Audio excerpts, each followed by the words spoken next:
Today we're making a simple penguin. The size of the block of wood you're working with doesn't matter that much as long as you can fit the penguin figure onto it, which is going to be about 6 centimeters tall. But it does help if you have a little bit of extra to hold on to. The shape of the penguin itself is going to be very simple. Just making this oval shape. Then these two curves like this. And basically a triangle on the bottom like that. Now we can try to carve this outline.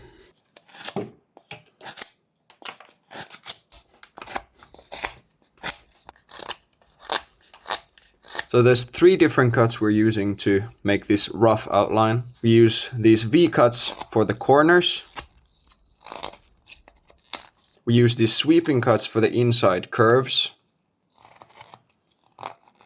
And we use push cuts for the outside curves.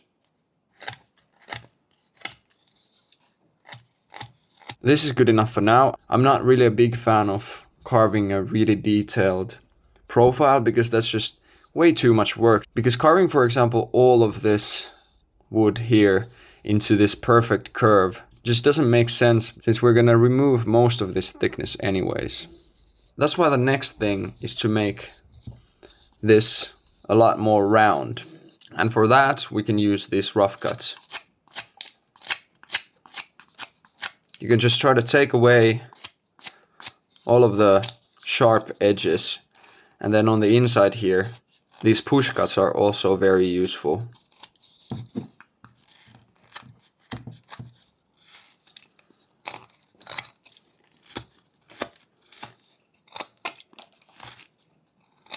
Already at this point we can also remove a lot of this extra wood on the sides of the head.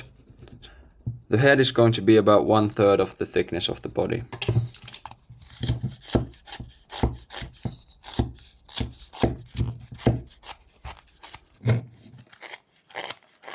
The goal is to make this part the same thickness as this part. It's just going to be a cylindrical shape that tapers off towards the head and the feet.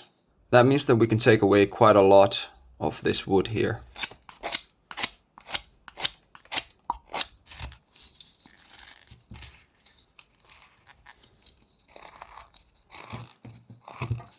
Now that the basic proportions are coming along quite nicely, these very shallow push cuts come in very handy. So how they work is that instead of this kind of an aggressive angle that cuts off a big chunk, you keep the edge of the blade pointing almost to the same direction that the figure curves in. And then you can make these very small cuts to try to smoothen out all of these different curvatures of the penguin.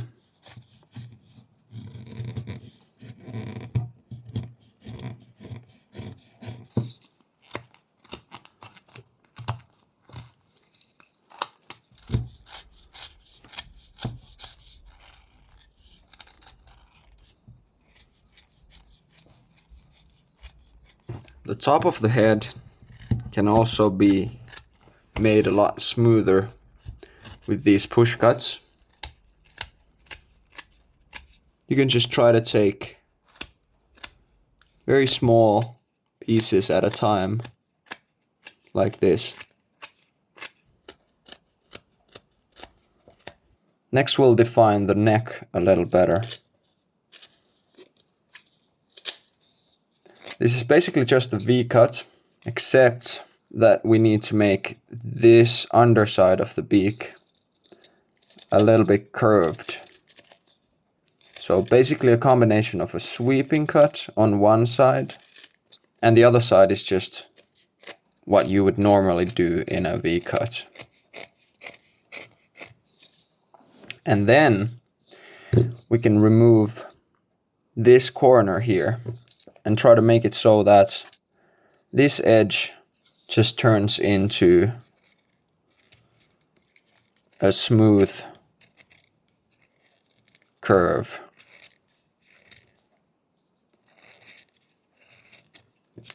something like that. And the same on the other side.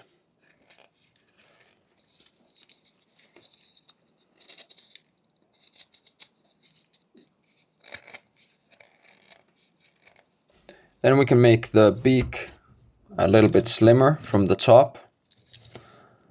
Here you gotta be very careful not to split the thing.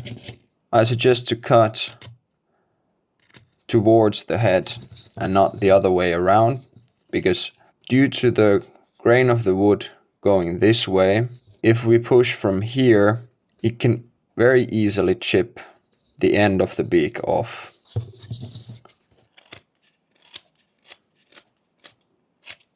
Just something like that for now. Then we can carve the wings, and they're gonna be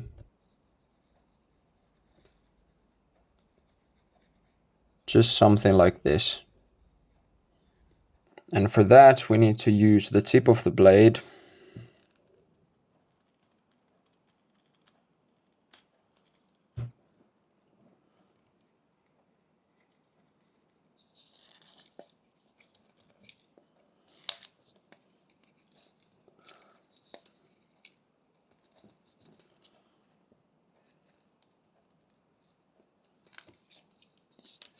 and now we can carve the wood away from around the wings. You gotta be careful with these stop cuts, because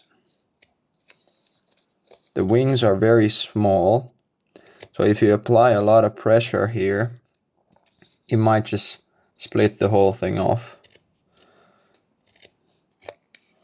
Especially down here, it's much better to cut this way, because even though we theoretically could make stop cuts like this, the tip of the wing is so tiny that instead of the blade actually stopping, you will very easily break this.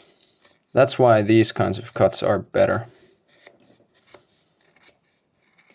It can be quite difficult to carve a symmetrical wing onto the other side, but we can do that quite well if we just mark its place roughly like that, and also from the top, and then the ending point to about there.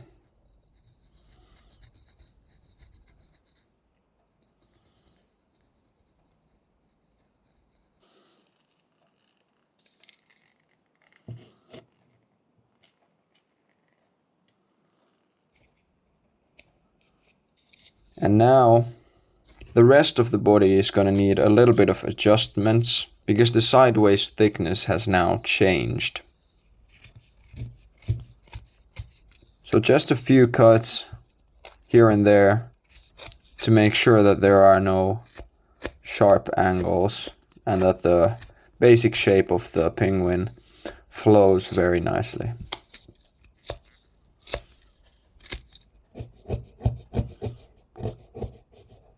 Then, as a preparation for making the tail and the feet, you can slim down these sides to match the thickness of the lower body.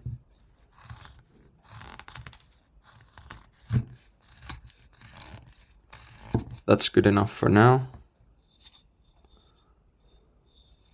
Before cutting off this extra part, we're now going to make at least most of the details of the head and the neck.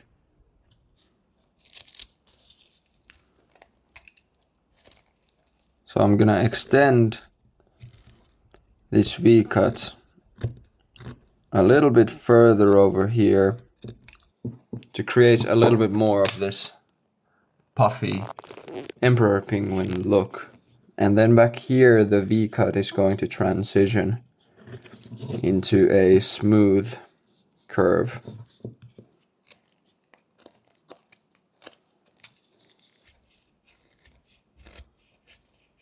The thinning of the beak is quite simple, yet you gotta be pretty careful not to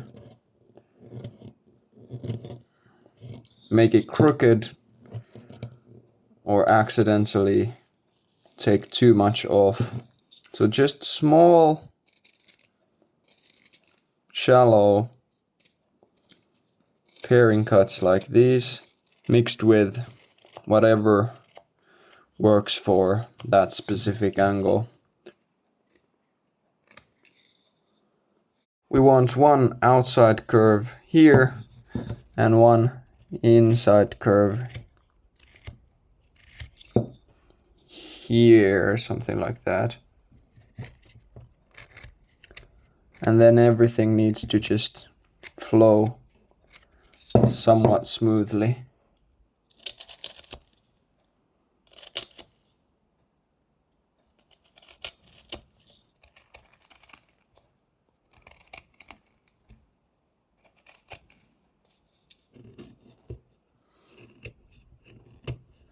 Now it's time to remove this excess part. If you don't have a saw, you can do it like this.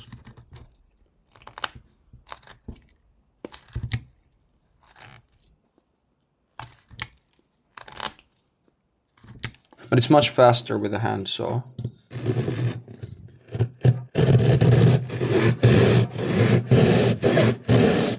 Next we'll need to carve the actual shape of the tail. This corner right here is going to be a little bit more curved, and the shape of the tail this way is going to be triangular.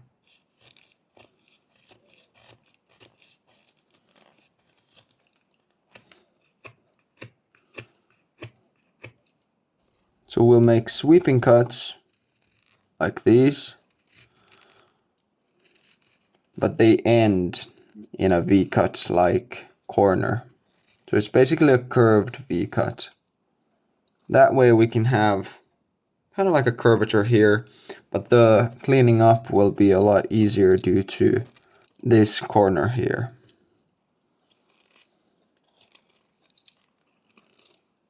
For the feet, we need to first create this kind of a slightly curved shape, and then we can just make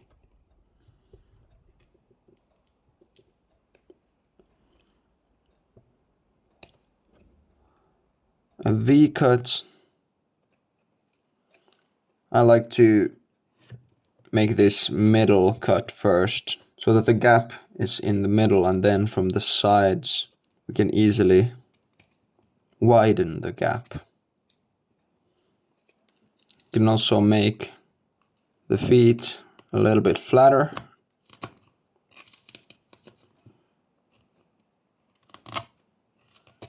The side of the feet can be finished with the same kind of V-cuts as here on the top, but now we continue the curve to the bottom of the figure like this. And the same on the other side. I'm gonna shorten the feet a little bit, but I'm gonna do it in this fashion where the shape of the feet become more in line with the shape of 3 separate toes on the front.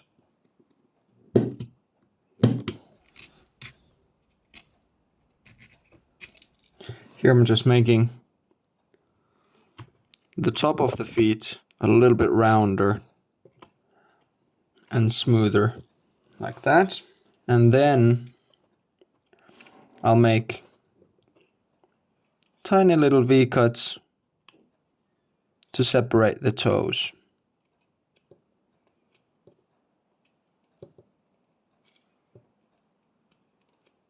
Now there's nothing else left to do except some cleaning up if necessary.